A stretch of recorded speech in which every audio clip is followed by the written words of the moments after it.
Recently, Grant sent out a cry for help. All his nails are gone. Apparently, it's my fault. It is. It is. Today, he's going to get a natural-looking set of nails. Let's get started.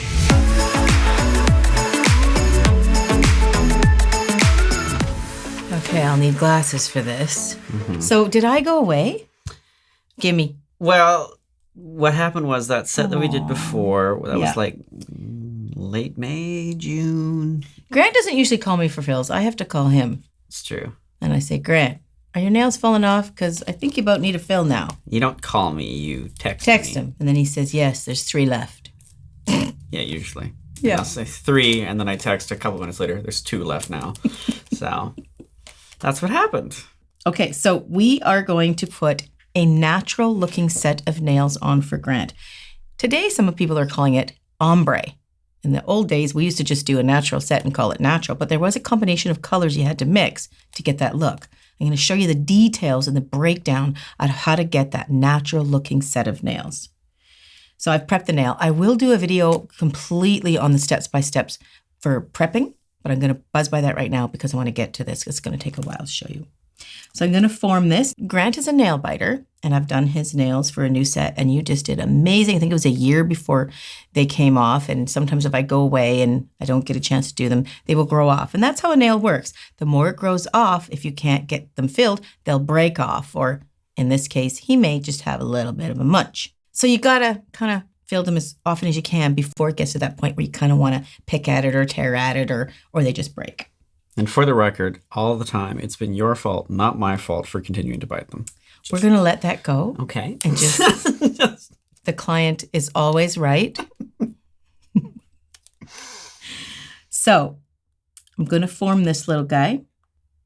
This one, they really aren't bitten that bad, Grant. I know you're a nail biter. Well, you used to be a nail biter. Since you've had acrylics, you've really kind of broken the habit. Kind of, sort of. Yeah. Because these could be a lot worse. When I first did them, like they were really... This isn't bad? It's no. Oh, you're lying. No, You're lying, Suzie. I don't lie.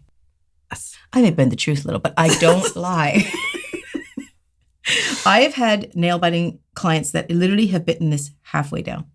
And like more of the nails exposed. So this isn't too bad, to be honest with you. Okay. So I'm going to put this little form on. I probably should put it on after I mix the color. Okay, so I'm just gonna move your hand right here for a second. And I'm gonna show you how to mix the colors. We want 2 sets of colors. And the one color is on the end, so it's gonna be a little bit more of a natural, or what I guess a natural nail is. It's a little bit of white with some other color. So I'm gonna mix this giant, Max gave me this giant. I enjoy it. I quite enjoy it. It's pretty big. This is Eternal Beige. That's like a cover pink color. Every company, pretty much every company will have an opaquer pink, and they have different names for them. Like Ugly Duckling is Foo Foo Pink, stuff like that. So in Max, it's Eternal Beige, and here is the Chrome White. So I am going to take a little container, I'm going to get a spoon, and I'm going to mix about 50-50, maybe 60-40 Eternal Beige.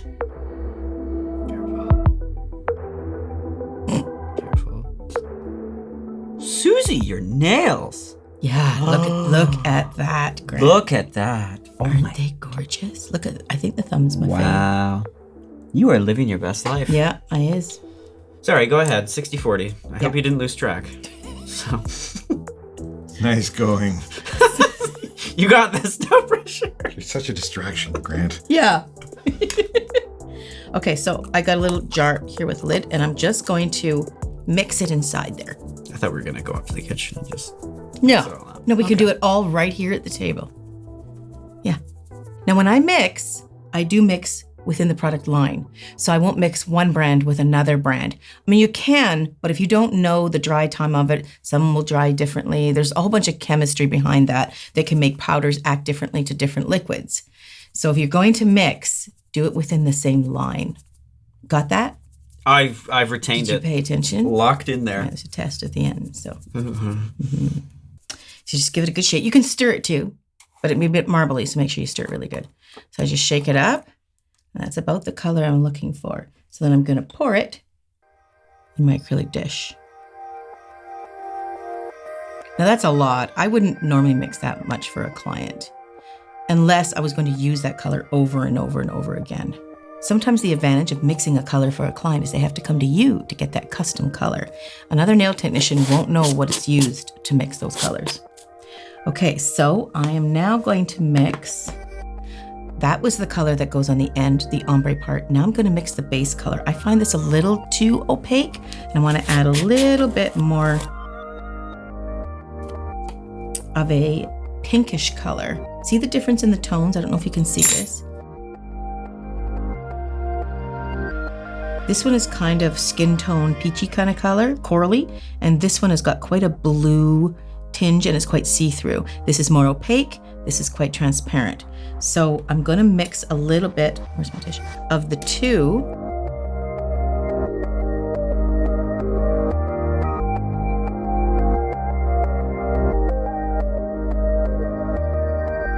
A little bit more eternal beige. 70-30. Yeah, I think that might be a good ratio for you. I know. You're good at math, hey? You know those numbers just like that. Yeah. Sharp, sharp boy. That's me. just stir that up and we'll just move on. Okay. This will be worth it. Sometimes you just can't find the exact color that you want. And that might be good. See, it's a little darker, and that's what I want. I want this one to be a little more intense than this one because this is the free edge and this is the nail plate. Now, when you have a nail biter specifically, that bitten line can be very strong and you might be able to see through. You don't want to get a see-through pink because you'll see right through it. You want the nail to look long when we're finished. So I'm going to pour that one into here. So I'm going to remember my little apple dish here. Grant, you got that? Is the base color. Apple is the base. AB. And the leaf is for the free edge. Wow, you're going to pass this test at the end of this nail set. As long as I retain one of them, then I can remember the other. That's right. Okay, the other one's just a throwaway. Yeah. All right, brilliant. Okay. Back to it. Okay. So we've got our little form on there, and you actually stayed. Grant didn't knock it out of position. I didn't bite my nails during your mixing. Too much. It kind of fell off. Yeah, sometimes that'll happen. You'll get too much oils of the skin on top of the form, and it just loses its stick.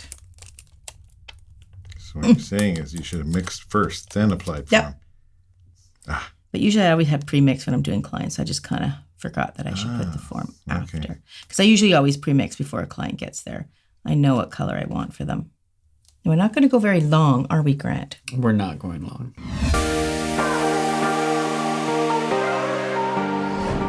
All right, we're going to do it in 2 steps for the color. So what we're going to do, I need a paper towel. That's what I brought this here for. I always fold up a bunch of paper towel and put it right there to catch all my product and my liquid. Okay. So I'm going to do the tips first.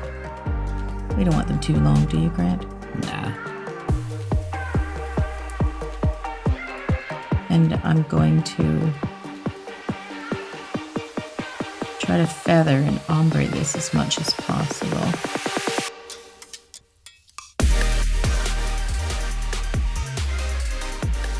We're just trying to go for a very soft look.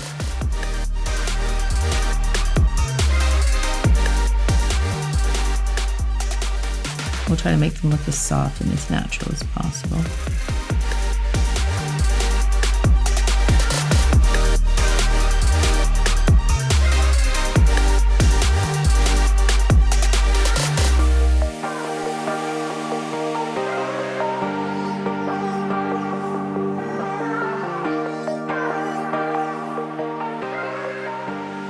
When I'm making my free edge, I'm going to make sure that it's relatively thin and I'm right to the edge. I'm going to get just a tiny little bit, tiny little bead right in here. Because with nail biters, the most important part is going to be that corner where the form meets the nail that possibly doesn't exist, right?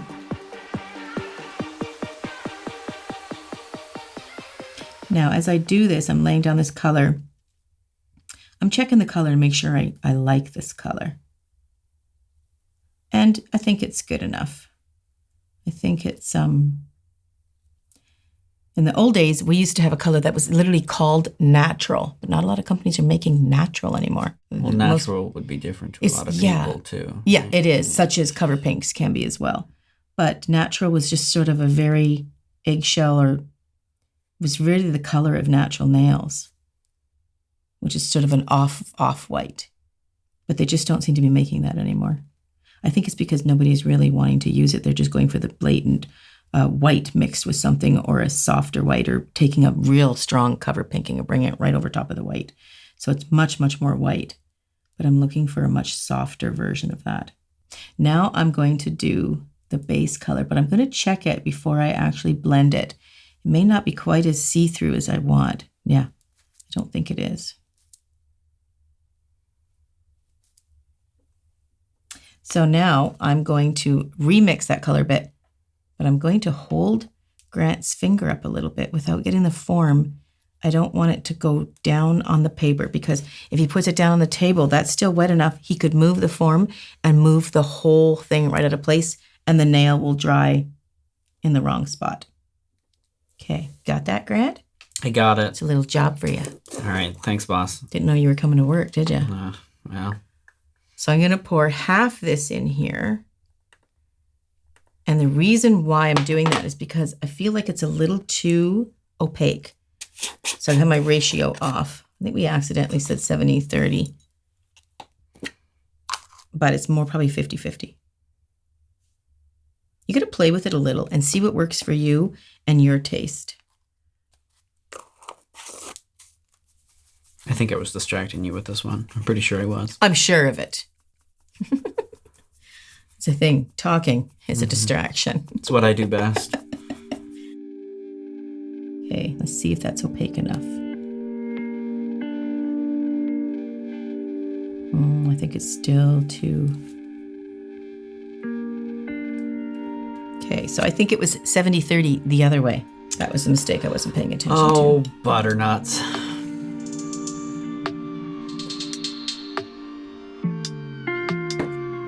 Wow, that's a lot of... pink. Uh-huh. A lot of glass pink. Just need not too much opacity. The deeper the color, like white or the cover pink, is so strong in pigment that it will really fill the see-through color a little bit more, the translucent color.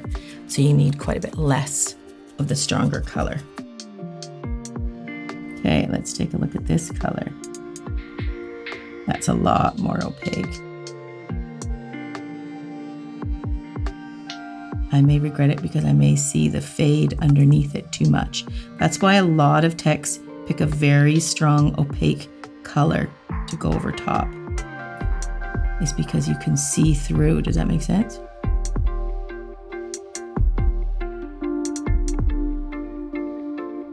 And it's the shorter the nail, the harder it is to make it a real transitional blend.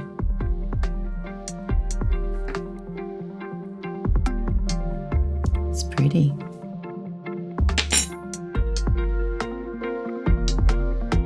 When you're doing a new set and laying down that acrylic, see that side point there? Where the product just laid in the side there? That's the most crucial spot when you're doing nails for a nail biter. That is the point of breakage for anybody, but a nail biter in particular. It's hard to really get that part. Now I'm going to let that dry because I'll tell you why. Once it's dried, the design is secure. Then I'm going to layer it with clear on top. There's two ways you can do it. A lot of nail technicians will put down the two colors like I just did, and then go ahead and file that and shape it up. The only thing is, if you're using the top color to create part of the design, which you are because you're ombreing them together, you might file some of it off and ruin some of the design. So I tend to make these two layers on the thinner side so I can clear cap it with a really good arch of strength with the clear acrylic. And then I'm encasing my design without interrupting the two of those at all by filing. I'm going to grab that, Grant. Now I might have to cut this a little bit. This is the trouble with bitten nails. They change the shape so much that you might have to cut the form a little to make sure you're getting it snug up.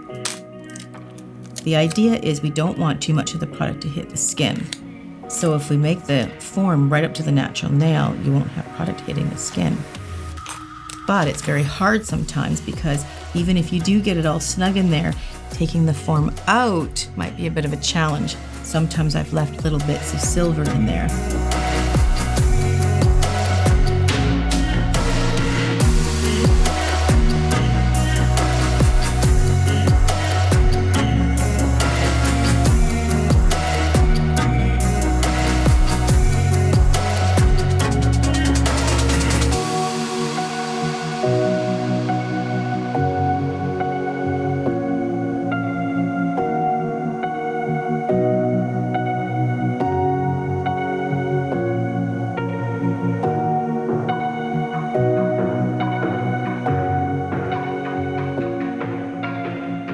Pretty, isn't it?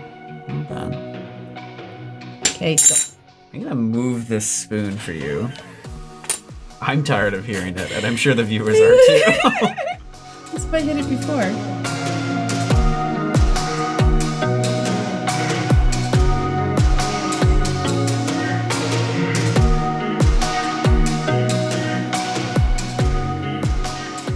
Sometimes what you can do too is actually when the product is dry on the free edge, take the form off.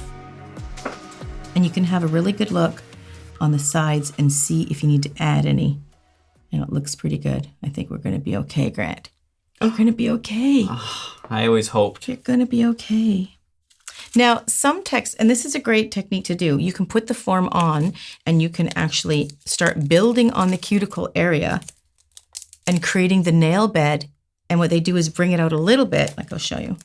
I can't really do it with this design because this is an ombre. You need to work from the tip outward. I'm just going to quickly show you what they do sometimes. I need to cut this form, but so they'll just lay the product right on here and pull it out and make it shaped like a nail bed and then let it dry. So it is still touching the skin too. And then they will, once it dries, they'll pull the nail away from the skin. The nail will pull away from the skin anyway because of the natural oils. It just won't stay. You know, you put acrylic on your finger or your hand, the natural oils will repel it in about an hour. So you can do that. And that's great when you're doing a French, right? Or even just the full nail. But we're trying to do an ombre in a two-step. So you can't do that with this because you can't really get that ombre with just the pink nail bed. You got to start with the ombre from this end and work toward the cuticle. This looks like it wants to come off. I think the free edge is done.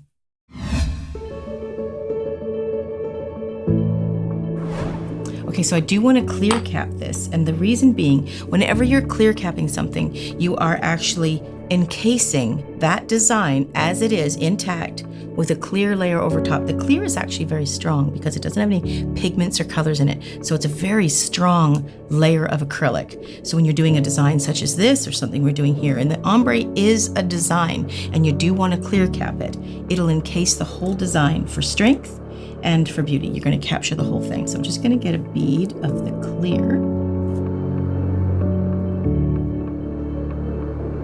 And I'm just going to encase the whole design.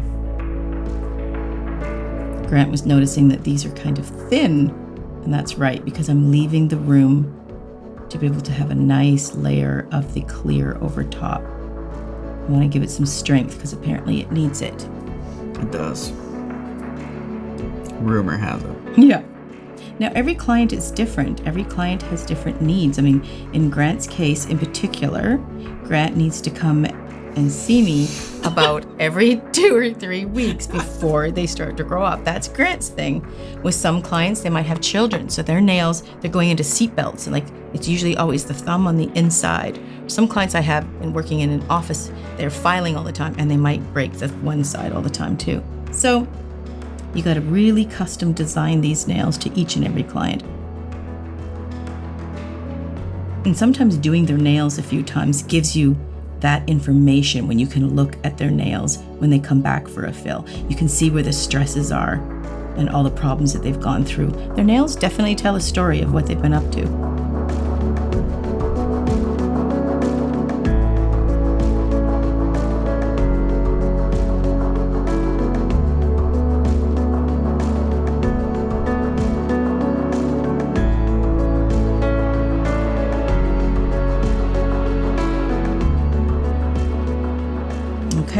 So I'm just going to go ahead and do what I did there to all the rest of these nails, and then we'll start filing and shaping. So with the magic of video, all the nails are on now, and now we're going to file them and shape them. I was going to say, I can't even hear it. Is it on? But okay, now it's on. I hear it. Just a few quick little tips when shaping. I always find my end first. Like I shorten and figure out the length of it first. And sometimes, depending on a client, they can be a little bit particular in how long they want it naturally, but they can be picky about it too. So sometimes I'll even do it, especially if I'm meeting them for the first time, to figure out what length they might like. Grant does not want them too long, he said. So sometimes the best way, especially with nail biters, is to sort of look at the backside and get an idea of how much they've come over the finger.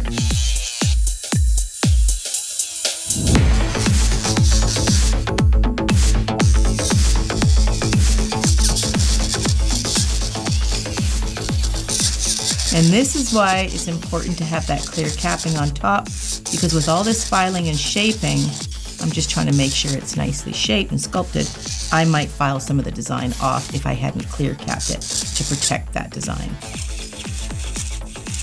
So I'm just going to go ahead and shape all these or sculpt them all. I've pretty much determined the length.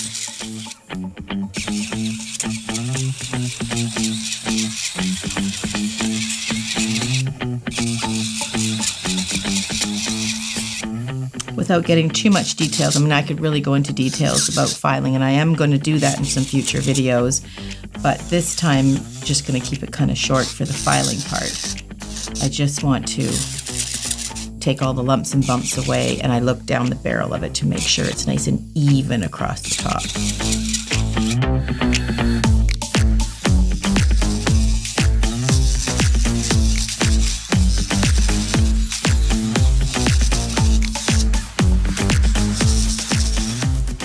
Again, this pinky's really long, so I'm going to shorten it right down.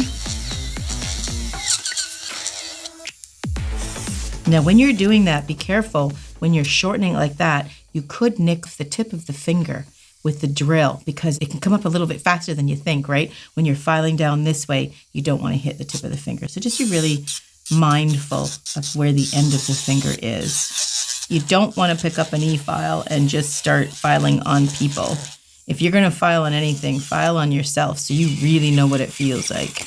You don't want to be experimenting on people. If you're going to cut anything, let it be your own finger. That's right. And whenever you're filing, always look at what you're doing. Never just just look at the client across from the table. Never just look at the client all the time. You really need to focus on what you're doing, so you got to make sure that you're looking at what you do. Of course. You don't cut the person's finger. Anxiety. So much anxiety. Getting scared? That's right. Do you prefer the hand file, Grant, or do you like the e-file? The e-file's way better. Oh. Oh yeah, you don't like the hand filing. It's so I don't really like funny. filing in general. This is fine though. This doesn't bother me. This is fine. The hand file, it's just uncomfortable. It's just not. It's not me. You don't like that. I just don't. Poor little Grant. I know. He just doesn't like it. Sensitive little soul. See, here we go. Some clients just hate the sound. Is it the sound you don't like? Sounds fine. The feeling. Yeah. There's more vibration up and down, right? And you know, that's true. So when you get a client like that, it's just maybe a little bit sensory sensitive that way. Just hold the finger really tight, and that might try to absorb some of the, because if I leave it like that, is that a little grosser? No, it's just not great. That's all. If you look closely, you'll see me eventually get goosebumps here, because I just... I don't look too closely. I don't ever really look directly at you, so I might not see those. It's like the sun. You don't want to look ever directly at it. Right? Yeah. So, like, there is this thing, too, when you do short nails like this, some people can be accused of they look like chiclets. And the reason why that is you get a look at somebody's cuticle. If we're going for a square shape of nail and we're going to soften the corners, as in a chiclet, they're kind of soft corners, square, but the corners are really soft. If that person's cuticle is quite square too, the whole thing looks like a chiclet. And if you paint it white, well, forget about it.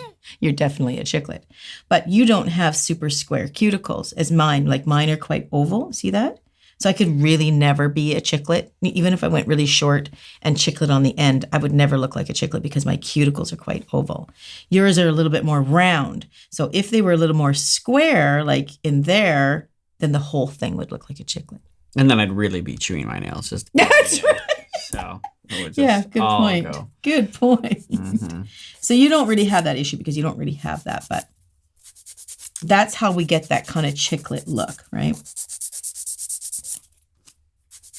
And obviously these are like the perfect size for a chiclet. So I'm just shaping up the sides now, and I will try to hold it as best I can because Grant in particular doesn't really like the feeling. And I've had a few clients. I mean, it's not a common problem. I will be honest with you. It's not a common problem. I'm not very common myself. No, this is true. When I first started this job, I honestly thought I would hate the whole feeling of the grit and the sandiness and the dryness. But I guess when you really like something, it's mind over matter, You just right? kind of get used to it. Yeah. I have to be honest, I don't really like that sound. That right there? Yeah. If I Doesn't really think bother about me. it. That one doesn't really get to me. No? Yeah. I would have really- thought the E file would be more bothersome. No. I guess because it's constant. And it's not that... I don't like that.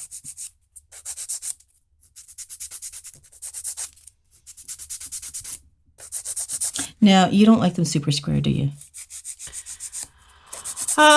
No, not particularly. You like a little soft corner? A little bit more of a soft corner.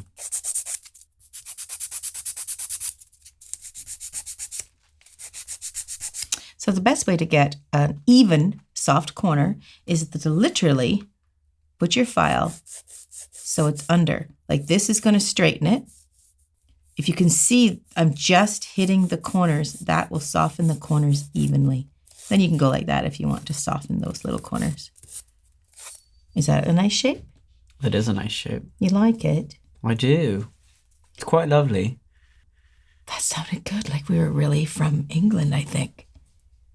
That wasn't Did bad. it? Not Did it like that really? Scottish one. Oh, That here was we go. terrible. It always comes back to the UK in some way. I think I And then we would get love it lots over of there. comments saying, oh, that is not. That was not Right English at now. all. See? Well, it is to our ears because we know nothing. Hey, I watch Faulty Towers. I'm quite educated. You know it all, cameraman. That's right.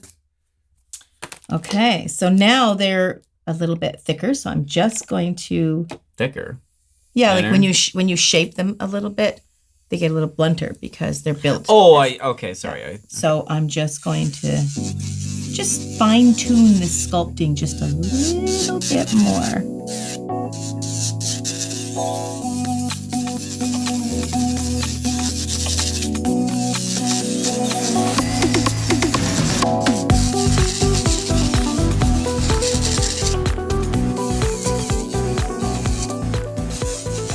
You like that better? That doesn't feel awkward, or No, this is fine. It doesn't really get to me.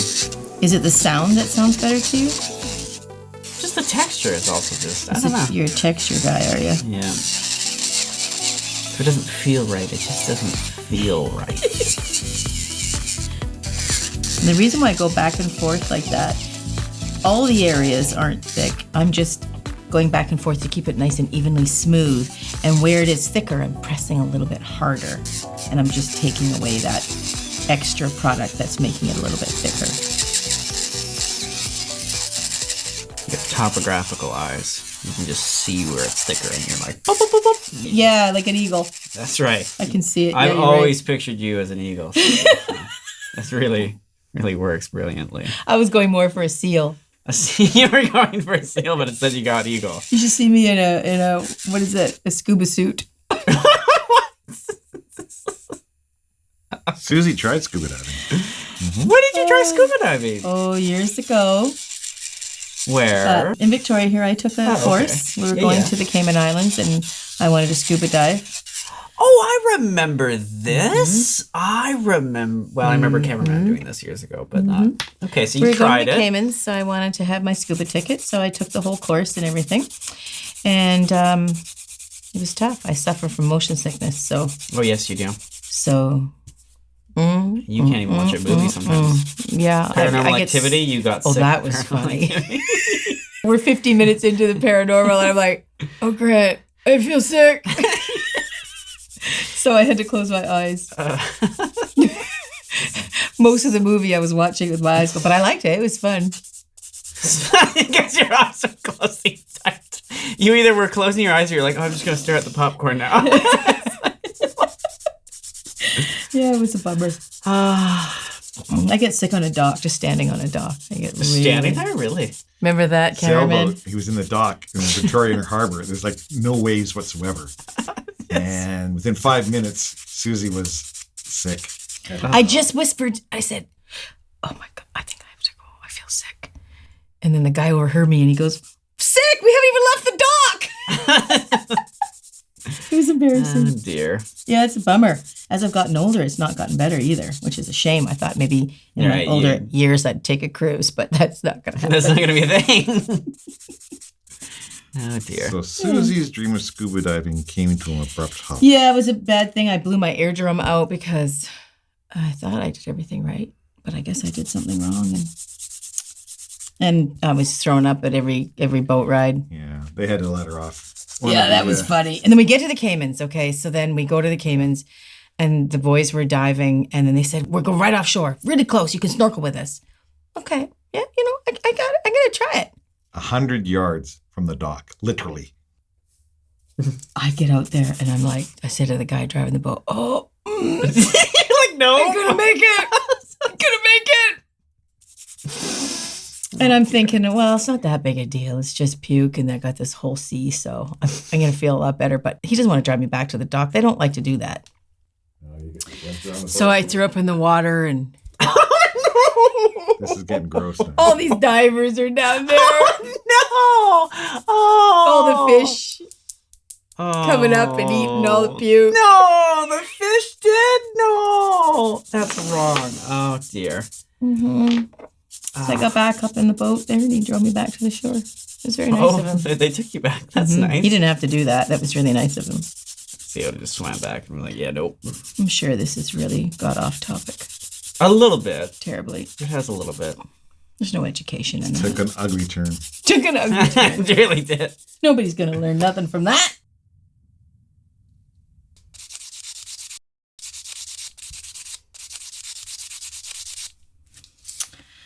So I have a scuba ticket, but I can't use it.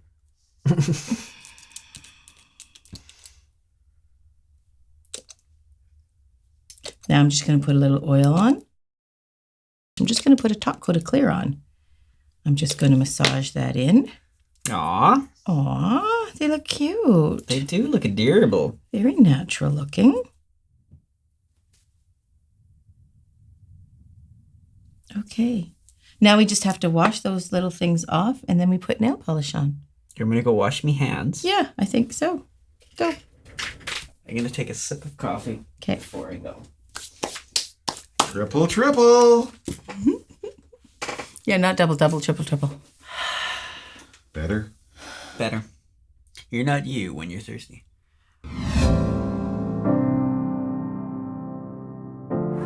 So now we're going to put a top coat on. Grant's washed them all up, gotten rid of all the oils. Now we're just going to put a little top coat on them.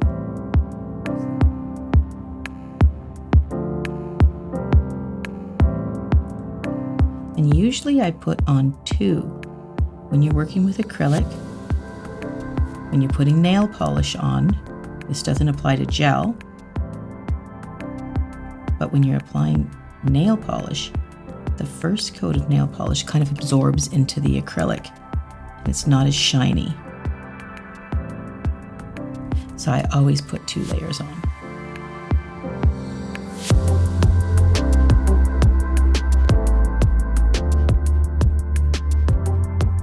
And you can put them on one right after the other. Because there's usually another hand that I do, it can suck up more time for it to dry a little bit. But you can even sort of seeing it getting a little bit of a matte finish. It kind of absorbs into the acrylic. And I'm just going to go ahead and put the second coat on right away.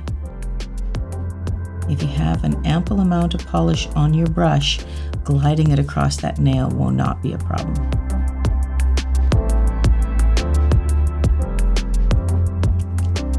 Now when you're doing a new set, it's a brand new set of acrylic or gel nails on a person that has bitten their nails down.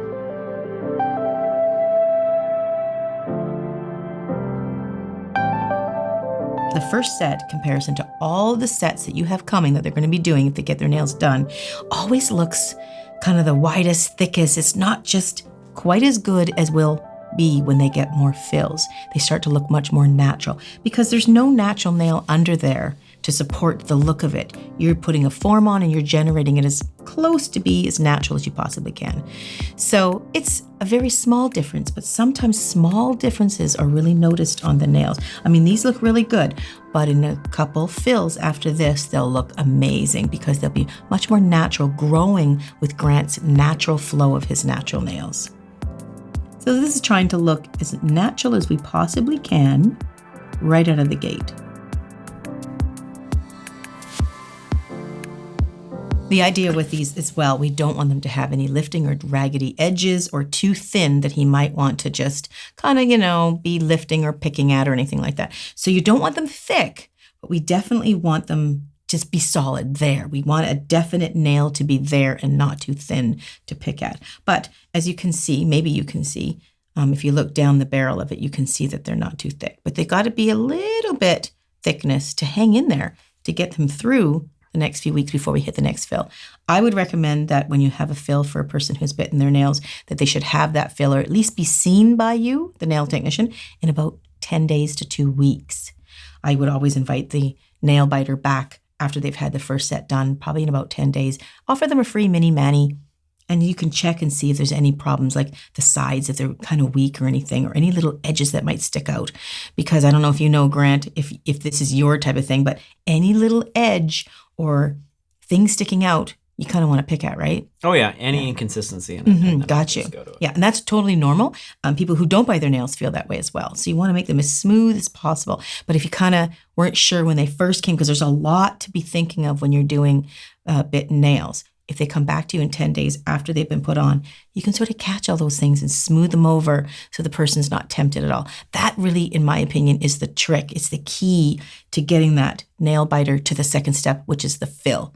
The more nail fills they get, the more these are going to become permanent and they won't want to bite or pick them or anything. That's basically the success story for a nail biter. Let's check out the reveal shots.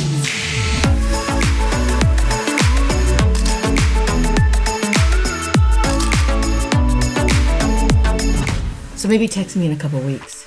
Okay. Give me the heads up. Let you know how these are going. Yeah, so they don't just grow off again. Okay. And then you blame it on me again. Grant and I both have Instagrams, and we have got to go. We have a very famous park here with running of the goats. They have a little section where they put the goats in every night, and they bring them out in the morning, and it's called the running of the goats, and it's adorable. We have to go there. It is so adorable. It is. You don't even know. It's pretty cute. I'm telling you this because we're going to go there and we're going to Instagram it. And my Instagram is Nail Career Education. What's yours again, Grant? G_McLaughlin. So we're going to go check that out probably the next week or so you can find that on Instagram. But thanks for coming in and getting your nails done again with me for a new set on camera. Thanks for having me. I appreciate it. And we'll see you guys in the next video.